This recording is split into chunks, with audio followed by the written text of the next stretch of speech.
RSS ಬಗ್ಗೆ ಪ್ರಿಯಾಂಕ್ ಖರ್ಗೆ ಪತ್ರ ಬರೆದಿರುವ ವಿಚಾರಕ್ಕೆ ಸಂಬಂಧಪಟ್ಟಂತೆ ಖರ್ಗೆ ಕುಟುಂಬದ ವಿರುದ್ಧ ಯತ್ನಾಳ್ ಕೆಂಡಾಮಂಡಲಗೊಂಡಿದ್ದಾರೆ. ಖರ್ಗೆ ಕುಟುಂಬ ಅಂಬೇಡ್ಕರ್ ವಿಚಾರಗಳಿಂದ ದೂರು ಇರೋ ಕುಟುಂಬ ಅಂತೇಳಿ ತಮ್ಮ ಆಕ್ರೋಶವನ್ನ ಹೊರಹಾಕಿದ್ದಾರೆ.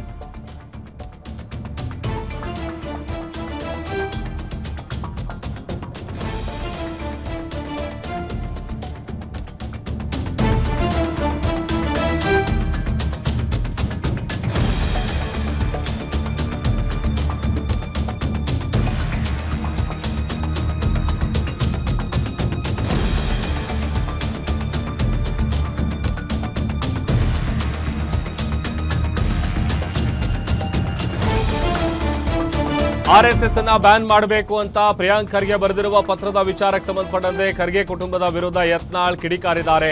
ಖರ್ಗೆ ಕುಟುಂಬ ಅಂಬೇಡ್ಕರ್ ವಿಚಾರಗಳಿಂದ ದೂರ ಇರೋ ಕುಟುಂಬ, ಖರ್ಗೆ ಕುಟುಂಬ ತಾಲಿಬಾನ್ಗಳನ್ನ ಬೆಂಬಲಿಸೋ ಕುಟುಂಬ, ಗಾಂಧಿ ಕುಟುಂಬದ ಚೇಲ ಪ್ರಿಯಾಂಕ್ ಖರ್ಗೆ ಅವರ ತಂದೆ ಹಾಗೂ ನೆಹರುಗೂ ಸಂಘದ ಬಗ್ಗೆ ಏನು ಕಿಸಿಯೋದಕ್ಕೆ ಆಗಿಲ್ಲ. ಇನ್ನು ಪ್ರಿಯಾಂಕ್ ಖರ್ಗೆಗೆ ಏನ್ ಕಿಸಿಯಕ್ಕಾಗತ್ತೆ ಅಂತ ಪ್ರಶ್ನೆ ಮಾಡಿದ್ದಾರೆ. 2 ವರ್ಷ ಹಾರಾಡ್ಕೊಳ್ಳಿ, ಮುಂದೆ ನಮ್ಮ ಸರ್ಕಾರ ಬರುತ್ತೆ ಅಂತ ಪ್ರಿಯಾಂಕ್ ಖರ್ಗೆ ವಿರುದ್ಧ ಬಸನಗೌಡ ಪಾಟೀಲ್ ಯತ್ನಾಳ್ ಆಕ್ರೋಶ ಹೊರ ಹಾಕಿದ್ದಾರೆ.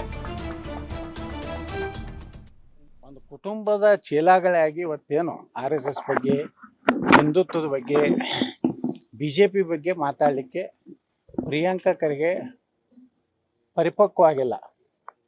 ಅವ್ರ ತಂದೆಗೂ ಏನು ಕಿಸಿಲಿಕ್ಕಾಗಲಿಲ್ಲ, RSSನು ಬಂದ್ ಮಾಡ್ಲಿಕ್ಕೆ. ನೆಹರುಗೂ ಕಿಸಿಲಿಕ್ಕಾಗಿಲ್ಲ, ಇಂದಿರಾ ಗಾಂಧಿಗೂ ಆಗಿಲ್ಲ. ಇವ್ಯಾವ ಗಿಡ ತಪ್ಪಲು ಇದನ್ನ ಪ್ರಿಯಾಂಕ ಖರ್ಗೆ ತಿಳ್ಕೋಬೇಕು. ಇನ್ನೊಂದು 2 ವರ್ಷ ಹಾರಾಡ್ಲಿ, ಎಷ್ಟು ಹಾರಾಡ್ತಾರೆ, ಯಾವ ಶಾಖೆಗೆ ಬಂದ್ ಮಾಡ್ತಾರೆ, ಏನು RSS ನಿರ್ಬಂಧ ಏನು ಮಾಡ್ತಾರೆ. ಇನ್ನೊಂದು 2 ವರ್ಷ ಸಿದ್ದರಾಮಯ್ಯನವ್ರು ಇವ್ರ ಮಾತು ಕೇಳಿ ಹಾರಾಡ್ಲಿ. ನಮ್ಮದೇ ಸರ್ಕಾರ ಬರ್ತೈತೆ ಮುಂದೆ. ಬಂದಾಗ ಇವ್ರದೆಲ್ಲ ಬಡ್ಡಿ ಸಹಿತ ವಾಪಸ್ ಕೊಡ್ತೀವಿ.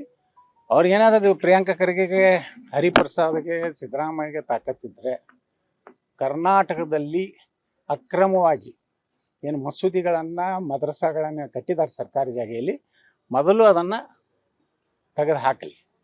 ಅಲ್ಲಿಂದ RSS ಬಗ್ಗೆ ಮಾತಾಡಿ. ಒಂದು ಕುಟುಂಬದ